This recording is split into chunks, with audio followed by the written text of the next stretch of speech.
Hey, everybody, and welcome to the new edition of Skewed and Reviewed. Hope everyone's having a good weekend. We've got our latest Skewedcast for you, and I'm joined, as always, with Justin and Michael. I'm Gareth, creator of Skewed and Reviewed. You can catch us online at sknr.net. You can also read our quarterly magazine that we're currently putting on the final touches for the next issue. Doom Eternal is going to be our cover story. And we'll be talking a little bit more in the show about some of the things Bethesda has coming up.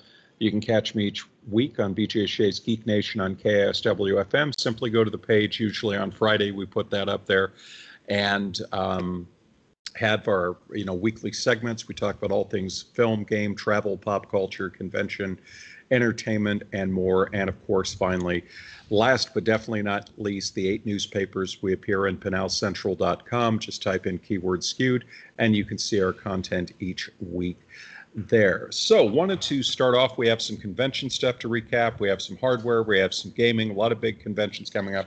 Wanted to talk about this new product right here. This is a brand new mouse, but it's got something different to it. This is the PU94 by Lexip, and one of the things about it is, and I'm going to open this up so you can have a look, this is currently on Kickstarter. It's 2 joysticks in one mouse. On the side of the mouse here, you have thumb switches that basically give you the control of a joystick. So instead of having a traditional mouse like this where you have all the buttons on the side, you have directional, kind of like a thumb pad, maybe similar to what you would see on a game controller. This gives you a greater range of control, greater range of motion. So we're definitely going to be putting this out to put through its test right now. You could give that a shot. It was very popular at CES. I don't know if you guys can catch it on there, but there's the CES certifications that people really enjoyed it. And they basically call it the first 3D mouse integrating 2 joysticks, change the rules. And with some of the new flight sim style games coming up, if we ever see Star Citizen or anything like that, this is definitely one that you're going to want to check out.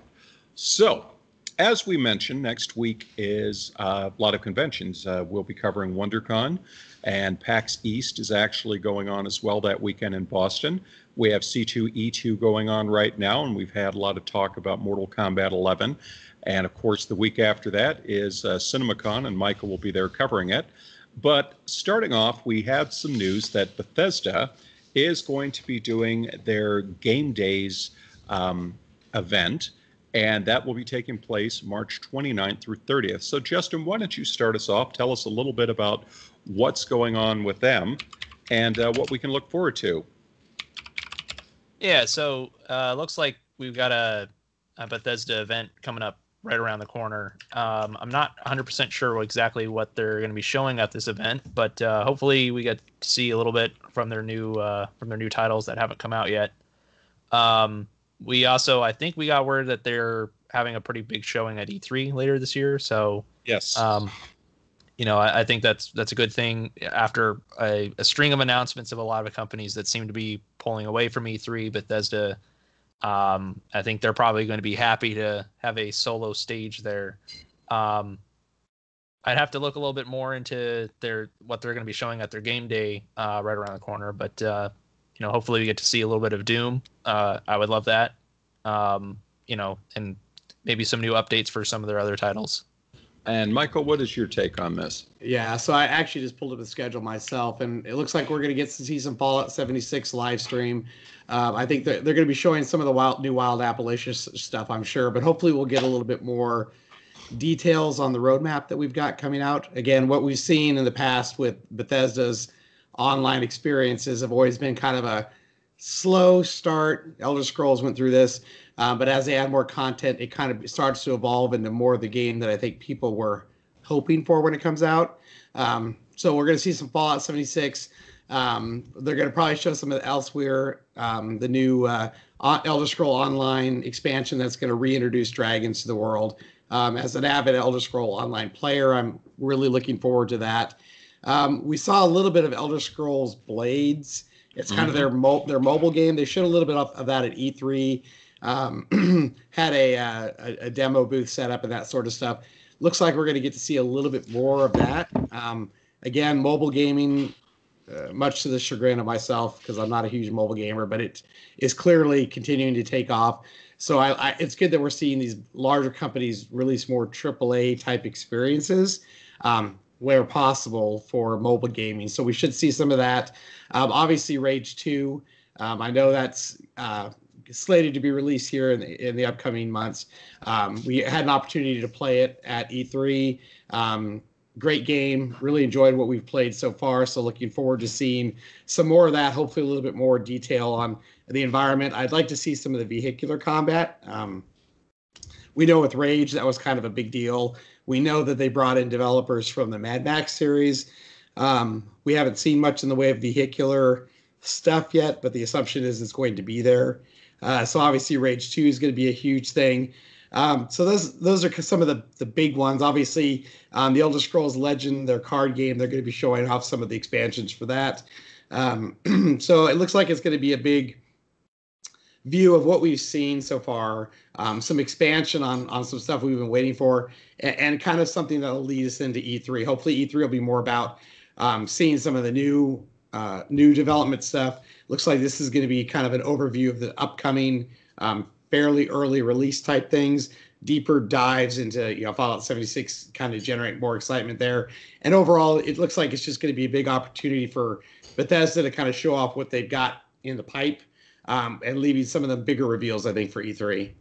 Yeah, I think that's definitely the key. Now, the one thing that struck me as odd about this is I did not see Doom Eternal anywhere on the schedule.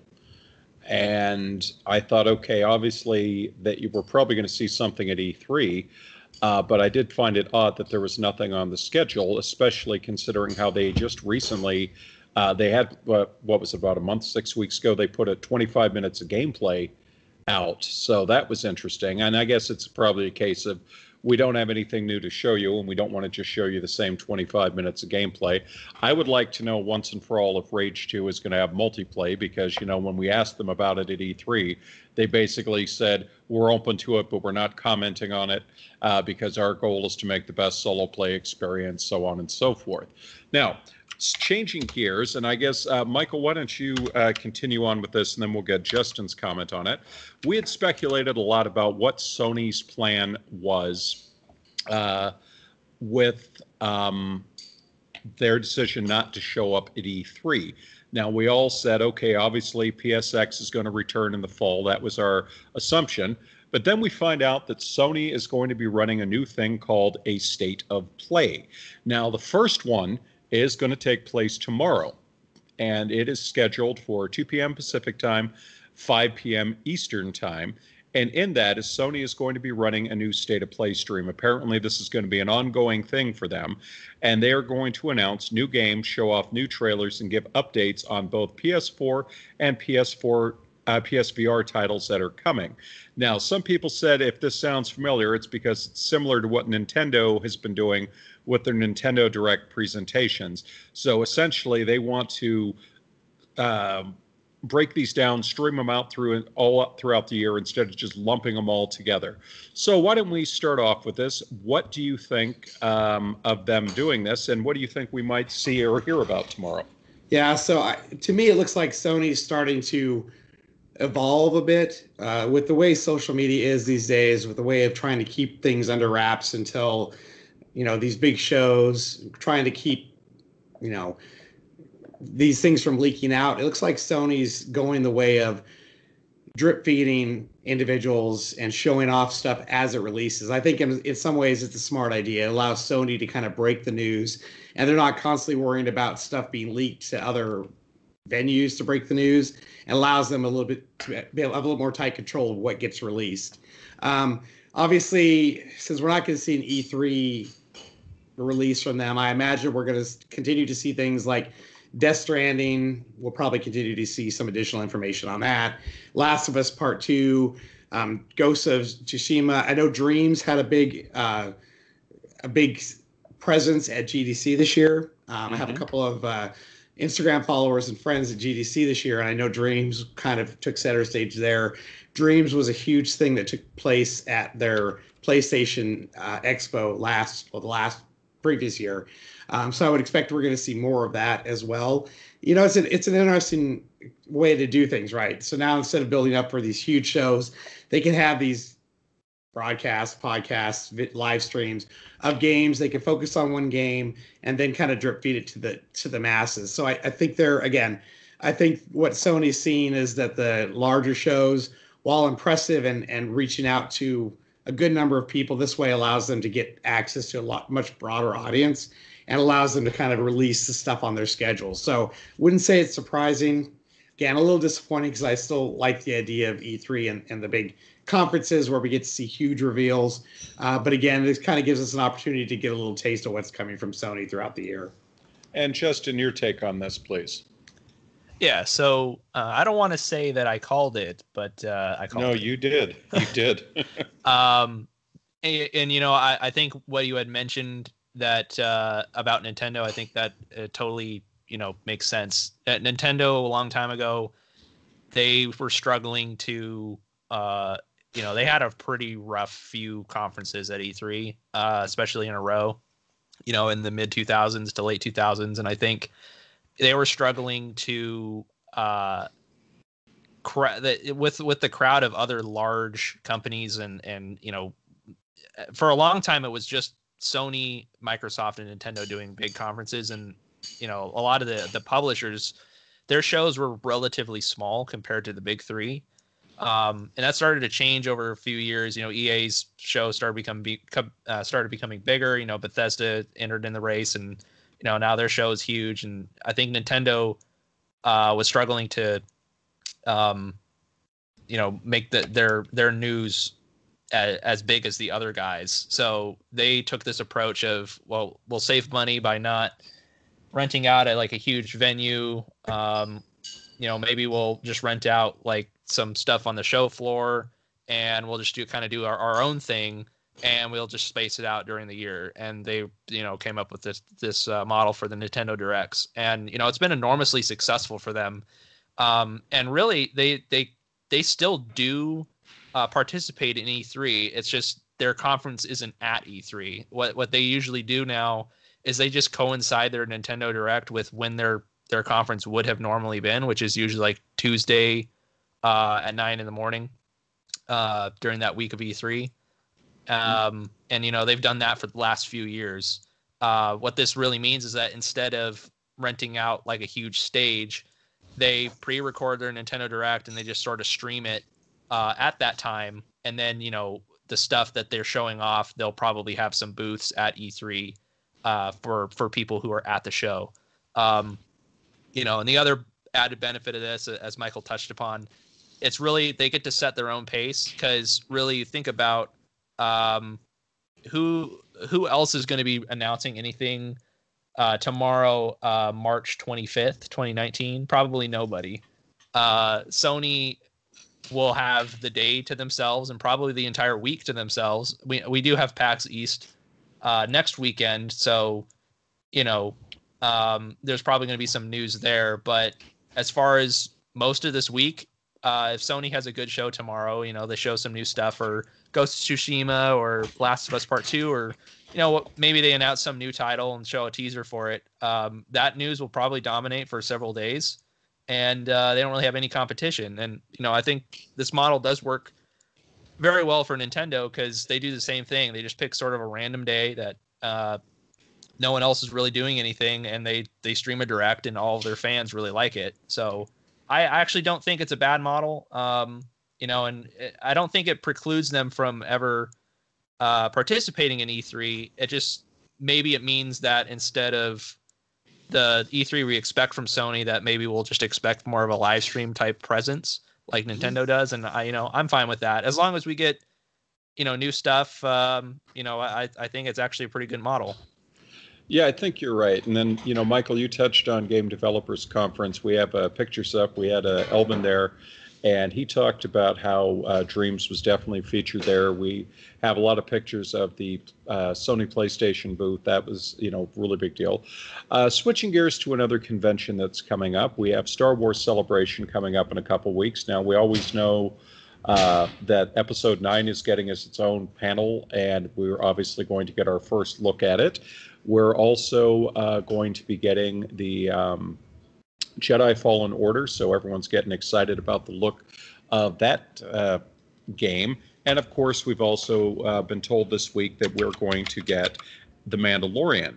But in the real shocking news for a lot of people, there is talk that Disney has apparently essentially revamped the LucasArts gaming division under a new gaming company. And there's a lot of speculation as to what exactly they're doing. Some people think they're going to be taking more of the license of Lucas games, such as, Day of the Tentacle and Maniac Mansion, the Dig, the Indiana Jones games, and they're going to be doing sequels or updated versions of them, Full Throttle, things like that. And then others are saying, no, they're also going to take the old classic Star Wars games like X-Wing versus TIE Fighter, Dark Forces, and potentially build on them in terms of remastered, reissued. And then there are those saying that this is the first sign of them essentially potentially pulling the Star Wars license. I had one person say to me, no, that's a very dangerous and misleading and irresponsible thing to say.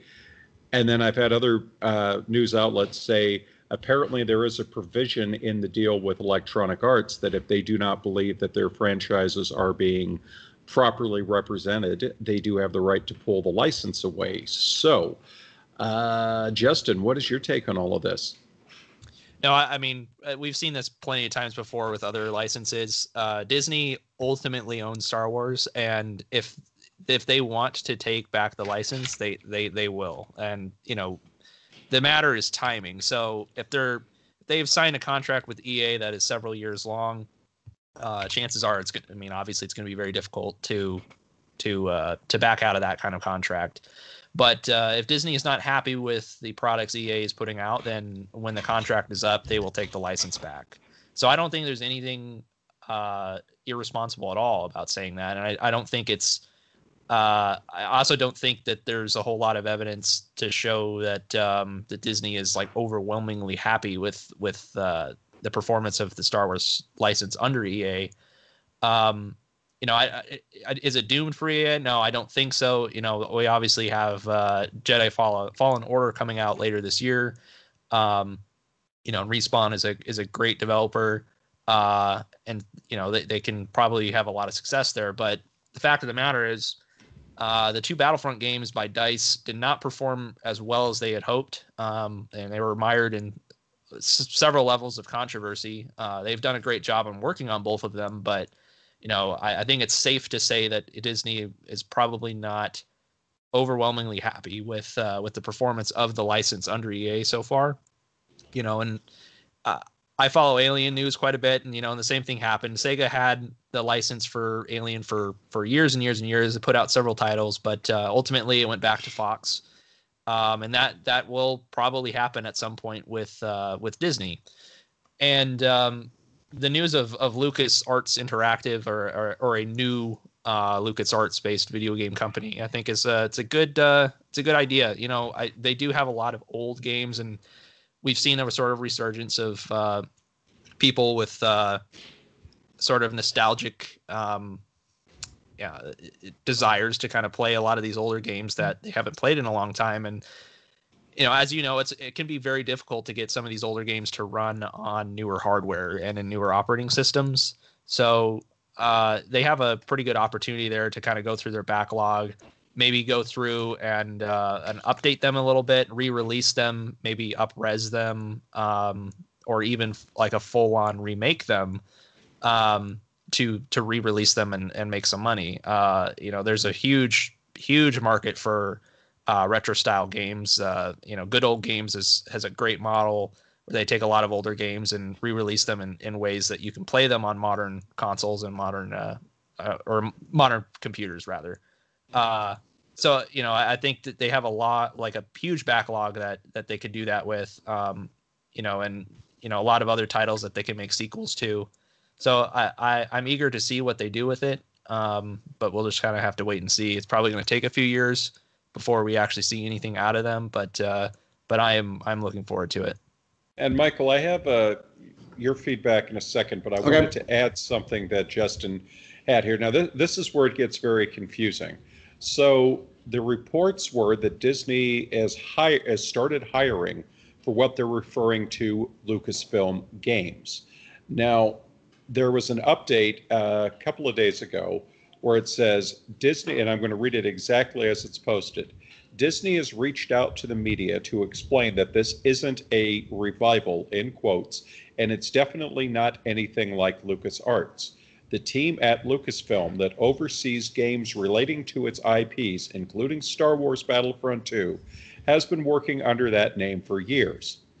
So what they're basically saying is the liaison, as it were, that deals with the licensing is Lucas Games, and that's what they're hiring for. As it is explained to outlets, Lucasfilm plans to continue its strategy of licensing IP to others. So the question would be, why was there such a flurry when they announced this thing, and then all of a sudden they felt necessary to immediately pull in? Sounds to me like some people and some licensing deals in progress got a bit nervous. So what's your take on that? Yeah, that was exactly what I thought too. And I don't think it's unusual for Disney to come back and say, oh no, we're not hiring people to start working on Star Wars games. We're continuing our work to work with the publishers, work with the other developers, third-party developers. I don't think that they're ready to commit to anything that big yet anyways. That being said, I know a lot of folks are hoping, and again, some of this is just the vitriol we all feel, a lot of folks feel about EA in general, and how they've been kind of not doing justice to the Star Wars brand that they have access to, right? The games they're developing on. So I don't think that Disney is ready to say yet that, oh yeah, we're going to start developing our own Star Wars games. I think that would be premature. And I do think that a lot of their publishers and the developers, such as EA, probably got a little nervous when they started seeing these, things going out looking to hire folks. So I think, to Disney's credit, I think they are saying, yes, we are just continuing to staff our support base for the developers and the publishers that we already have in place.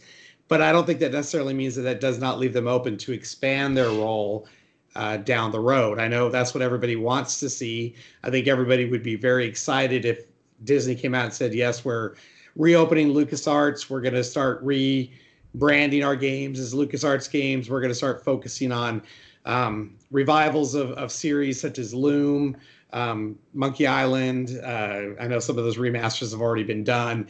And also some maybe potentially remastering, which honestly surprises me. We haven't seen this yet. The X-Wing titles, the TIE Fighter series, Dark Forces even to some degree. So I think it does leave them a little bit of wiggle room to kind of move into that down the road. But if this was something they were trying to keep under covers, the internet blew it up to a point where I think they had to respond. I think if they hadn't responded, not only would the speculation have continued to grow, but we would have seen a lot more concern, I think, from EA and other of those third-party developers, DICE and that kind of thing, who are working on existing titles such as Battlefront 2 still, or the upcoming releases that we're going to see come out. And I think that would have left them in a bad space. Yeah, I think you're definitely right on that. And, next weekend we have a big double shot because, as I mentioned, we have Wondercon, and we're going to be there covering everything from the new offerings from Marvel, the new stuff from DC. We've got some stuff from AMC. We've got some stuff from Warner Brothers and a lot of others coming up. We're going to be over at Knott's Berry Farm covering the Boysenberry Festival. And, of course, we have someone at PAX East covering all of this. Now, PAX East, as we've talked about, isn't normally associated with news releases and reveals. However, it looks like Gearbox is going to be letting out a lot of stuff. We've already talked about the picture that looks very much like Borderlands 3 with the Exit 3 at the top of it. We've seen the picture of Bulletstorm full clip edition with the main character and Duke Nukem side by side. So some people say, oh, it's just Bulletstorm for the Switch. Other people say it's a new Bulletstorm game. Others say it's something new for Duke Nukem. And then they've apparently teased a few other things as well. So why don't we just really quick say, do you think that Gearbox is basically trying to essentially take over the main news of the show, saying, we've got this panel and we're going to drop all these major announcements there, while our competition is basically just showing what's on the floor, which has largely already been announced? And does this start to show a twist in that it used to be E3 was where all the reveals were made for the most part, or just before E3, first hands-on? Does it show that more fan-friendly and consumer-related conventions are now starting to get the nod for reveals? So, Michael, you start with this one, please. Yeah, so this is pretty interesting. This year has been kind of that trend, right? Sony was one of the first to say we're not going to do E3. Now we're seeing other developers starting to do similar things. And for Gearbox, I think this is a smart move for them. This essentially is going to give them really PAX East as their stage to pretty much upstage, for the most part, everybody else who's going to be there, and kind of make this their big reveal date, right? They're not going to be competing at E3 with Bethesda. They're not going to be competing with, Microsoft and some of these other companies that are going to have big reveals, where some of this stuff might kind of get lost in the shuffle. I think if they go into PAX East, they know they're going to have some of the biggest reveals. Again, we know that Borderlands 3 is pretty much guaranteed to be announced at PAX East, along with some other titles that they've kind of been hinting at, whether that be re-releases of stuff on Switch or whether that releases, updates to newer IP or something like that. Makes now all of a sudden we're talking about PAX East as being a location where we're going to see some of these major reveals. So I think it's smart for them. Why shouldn't they have a captive audience for this particular show where they can show off the new stuff that's coming and kind of take that conversation and kind of make the excitement about that? The other thing that might be interesting to see is maybe we're going to see release dates much sooner than we expect. And maybe PAX East is not only going to be announcements, but maybe we're going to see some release dates falling before E3 look forward to. We know that Borderlands 3 has been hinted at development for a while.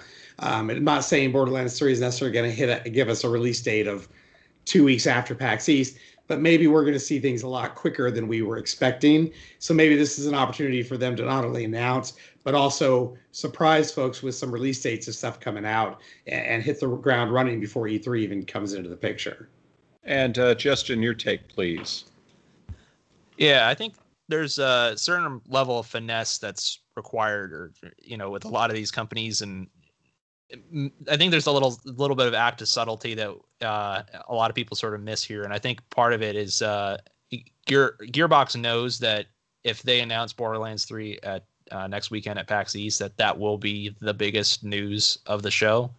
And I also think that Gearbox also knows that it all comes down to like relative size, right? So Bethesda is quite a bit larger of a company than Gearbox. So when Bethesda has its showcase, they can pack an entire hour's worth of announcements in a staged format at E3, and they have a really good chance of sort of dominating the news cycle that way.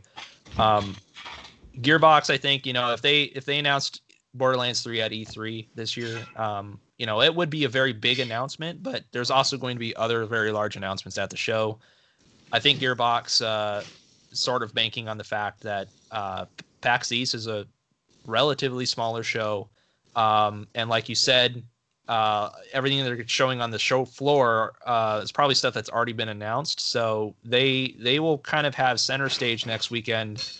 And, Gearbox has been very friendly to PAX East in general. I've sort of recounted the times that I've been to PAX East, and Gearbox had very strong showings both times that I went. So they've been very supportive of the show, and I think it's a good format for them. And I think it really kind of comes down to that they know that the size of their company, the size of their announcement, I think PAX East is a very good format for them to sort of have an E3-esque announcement, but not necessarily at E3 and not drowned out by anybody else. Definitely very good points. It's going to be very exciting to see. You know, the only crazy thing about this is that I will be on the floor at Wondercon doing our coverage or in panels or in interviews and stuff like that as all of this news starts coming out. So it's going to be really funny to basically, you know, you'll be sitting there getting everything ready to go in and do a interview or something like that, and all of a sudden the news just keeps dropping and filling up your social media stream. But see, that's what makes it really fun, especially when they do two major things like this. So last and definitely not least this week, we had the Disney-Fox merger go through, and Disney shut down the Fox 2000 studio. We knew that there'd be some trimming as the two sides merged, but interestingly enough, they signed Drew Goddard to a multi-year deal. Now, for those that don't know, Drew Goddard was the creator, writer, and overseer of the Daredevil series, now that recently concluded on Netflix. Now, officially, his deal is to develop new material, but others have said there's no coincidence that they went after him so quick, because in a year or two, when the non-compete clause is over, there's absolutely nothing stopping Disney from bringing Daredevil back, and why not have the head honcho in place ready to do this? Justin, your take on this, please. Yeah, I think Daredevil was a very, very successful show, very popular. I certainly liked it a lot. So I can see them sort of bringing him back on to do that. But you also have to keep in mind, too, that Drew Goddard also was a writer for all sorts of different projects that were also very successful. He was a writer on Lost for quite a few episodes. Mm-hmm. He wrote some very successful movies. So The Martian, World War Z, Cabin in the Woods. He also directed Cabin in the Woods. He wrote Cloverfield, wrote several episodes of Alias, Angel, Buffy the Vampire Slayer. So he's got a pretty good track record and a lot of experience in the industry. He's also worked with Disney in the past. So Lost, I believe ABC. Yes, was technically under Disney. So, I think it's a good bet that he'll probably continue working with Daredevil, just because it was a very successful show. And it is a way for Disney to kind of bring it back into the fold. But it's also possible that he could be starting something else or something new. We'll just kind of have to wait and see. I'm certainly excited. I've been a fan of Drew Goddard's for a while, and especially as a director. I mean, Cabin in the Woods is absolutely excellent, and it is. And that was actually his first directing credit. So if they can put him behind a camera, some more, I would definitely be on board with that. And Michael, your take, please. Yeah, so I agree. I mean, I think Disney understands talent when they have it, and they want to make sure, I think, that they snatch him up before maybe Netflix signs him to something else that they want to do, or something else. Again, he's got a lot of credits behind his name, both in movie and television. And the thing we've kind of talked about, particularly when it pertains to the Disney streaming service, is they need, outside of their vault and outside of the ongoing Star Wars franchise stuff, they're going to need other series and other shows to kind of keep the momentum going. I mean, they can, obviously the vault's going to keep folks interested for a while, but then we have to start saying, what kind of additional content can we start delivering for? And what Drew has shown in his various works is that he's able to be creative, come up with ideas that keep shows running for a long time. Lost, Daredevil, Alias, some of the bigger ones that he has been directly involved in. And also, it might just simply be that he has some ideas for some shows that Disney would like to scoop up before Netflix or somebody else scoops those up. I mean, again, we getting caliber folks signed on to direct shows and come up with ideas for your streaming services, I think, are going to be key to keep some of these streaming services alive. I think, again, I think CBS is beginning to feel some of the crunches. What do they do? They've got Twilight Zone coming out, obviously. They've been doing good with Star Trek Discovery, but I think they're starting to feel that, what do we do to kind of keep motivation going? You know, Star Trek's only going to keep you motivated for so long. What do we do? And I think Disney is trying to be proactive in everything that they're doing to say, hey, we understand we have a lot of stuff out there already that people are interested in, but we're also going to be, bringing in, talent to keep driving our streaming service forward. We're going to be driving forward with not only potentially a revival of Daredevil, but maybe a revival of Buffy the Vampire Slayer, for example, or maybe we have a revival of Alias. Maybe we do other revivals of other shows, and maybe he's the right fit for those things, or we go something outside the box and something entirely new. So I think Disney's smart enough to recognize talented folks as they're becoming available and making sure that they're signing those folks to deals so they get that motivation and the momentum going forward with the new streaming service. And it's interesting too, because we have had rumors popping around of that that they're kicking around potentially reviving Lost and things like that. So you never know. But the last thing I'm going to close with on this is I'm very curious about the D23 Expo in July, and that traditionally it's always been it's a celebration of all things Disney, from the cruise lines to the theme parks, hotels, the TV shows, the music side of things, the movies, the legends, so on and so forth. I'm curious if Disney is going to keep Fox separate and say the D23 is just for the D20 Disney branded items, but it also has included Lucasfilm and Marvel. Are they, and then how do you do that dance of, if you're talking about all the Marvel films, you got to think Deadpool, Fantastic Four, and X-Men might come up in the conversation now. What about the Blade series? And it's going to be very, very interesting. And I think that's what's so amazing, is that over the next, in fact, I think what they say or don't say at CinemaCon, Michael, will probably be the first inklings we get as to where things are going to go. But that's definitely a lot of stuff. There's going to be a lot of news over the next few weeks, and I'm really excited about that. So that is going to wrap things up for us this week, folks. We'll be back next week a little later because I will be returning from California, and Mike will be getting ready to head off to Las Vegas. But it'll be later Sunday evening next week, but we will be back, have the new show. And until then, take care, and we will talk to you later.